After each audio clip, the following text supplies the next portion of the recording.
introduce Chris Anthony, who is the Associate Artistic Director of the Shakespeare Center of Los Angeles. Thank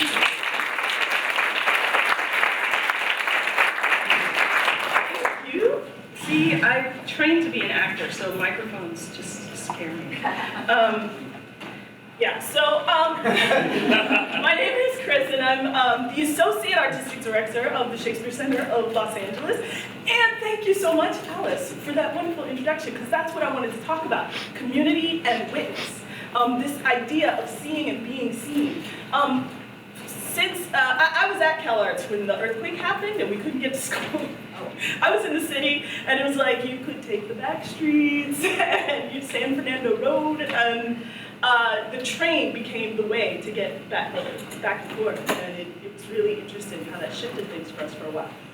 But it is my great good fortune to be the Youth and Education Director at Shakespeare Center Los Angeles, which means I've spent most of my professional career working with novice artists, working with teenagers, and thinking about this idea of art and human development.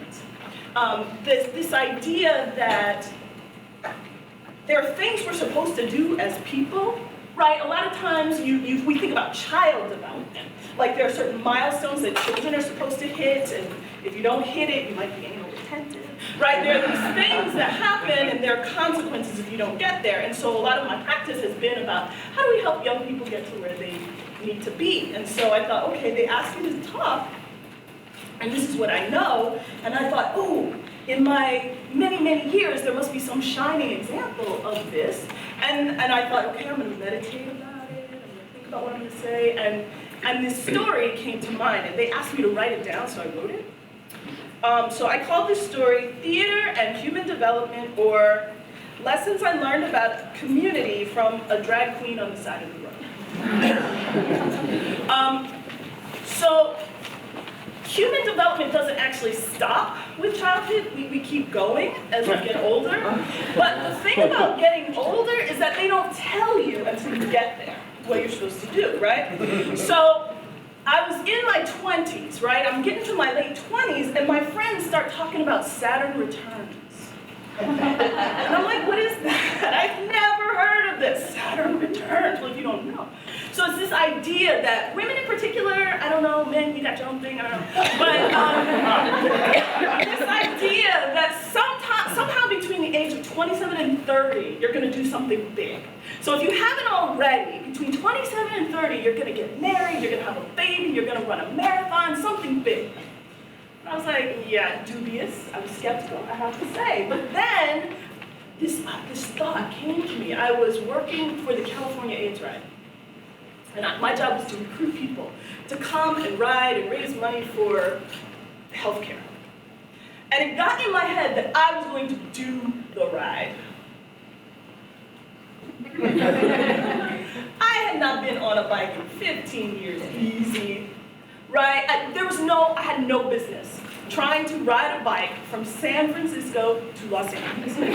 600 miles of riding a bike. I didn't even like to go to the gym. But I was gonna do it. So I go to my first training ride, right?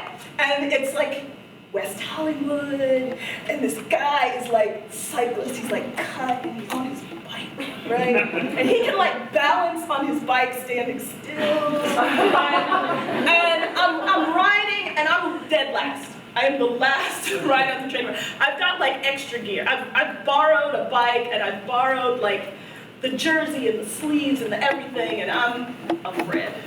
That's what they call them when you really are like the weekend warrior kind of cyclist. Real cyclists don't like friends. And he did not like me, and it hurt my feelings. So I had to find another trainer, and I did, and I found this really wonderful man who helped me figure out how to ride a bike. So fast forward like 3 months, not enough time. I go to San Francisco, and I'm on the ride. And it's an amazing community. I think it's called the Life Cycle Ride now. It's got a different name, but you basically have like hundreds of people who get up early in the morning to ride a bike. And then 100 miles down the road, you're done. And so everybody kind of starts out together, right? And you've got the sharks who are like racing down, like my first trainer. And then you've got the people who spin, and they're like going, and you've got me.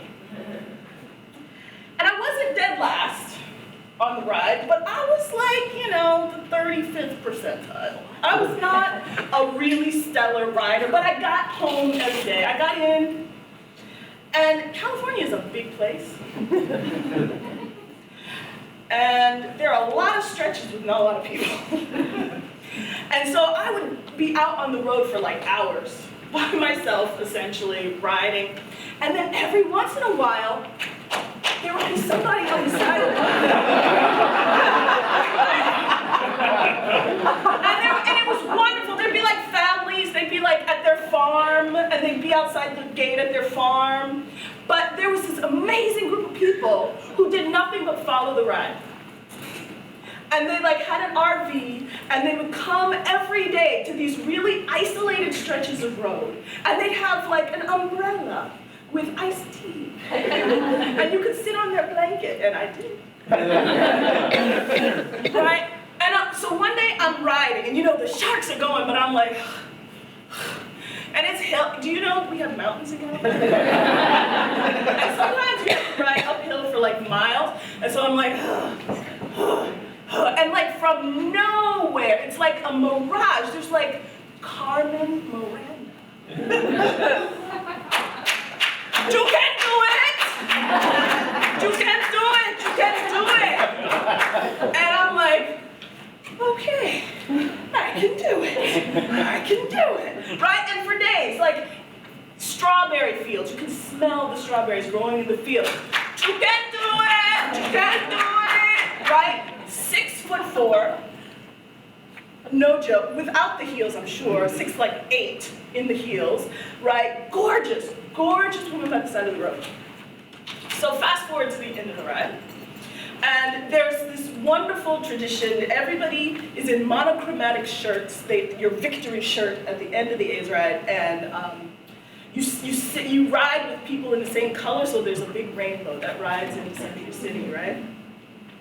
And so I'm sitting there, just really glad that I made it to the end of the ride, and I'm feeling pretty anonymous in the middle of this pack, and 6'4" of Linda the Good Witch miraculously arrives, like floats in. Pink, fluffy, gorgeous. And she turns to me, nobody, not a good rider, and says, "You did it, baby." And I said, "Yes, I did." Inside. Yes, I did it. I did it.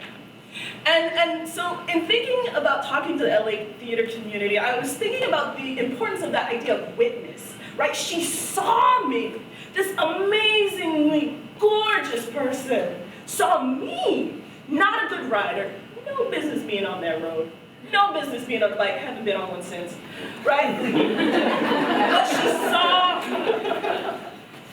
And so in thinking about art programs, what makes a good art program, you know, what do you want young people to do? You want them to be introduced to an art, you want them to experience master artists at work, you want them to try. But the last point, whether it's a visual art program or a theater program or the Boy Scouts, the last point is the recognition. That your development isn't actually done until somebody sees you, and you see somebody seeing you. Right? So I've talked to a lot of people about coming to see youth theater. And often they're like, oh, no, because as artists, we train, right? This is what we do. And so we have this idea of virtuosity and, you know, young people sometimes, like Yossi and I were talking, like sometimes they're trying something a little beyond where they are, right? And so it's not virtuoso art yet, but they're trying. Right? They're riding 5 miles uphill, and they need somebody on the side of the road so you can do it, right? So I'm just offering maybe that we think about going to these programs as the community And maybe our job is just to witness. Maybe our job is to just say, you did it, baby. You did it. Right? So in our arts-rich community, you can come to Shakespeare Center Los Angeles and see the Will Carter Youth Program or the Play On program. You can go to Inner City Arts. You can go to the Unusual Suspects. You can go to LA Drama Club. You can go to a high school.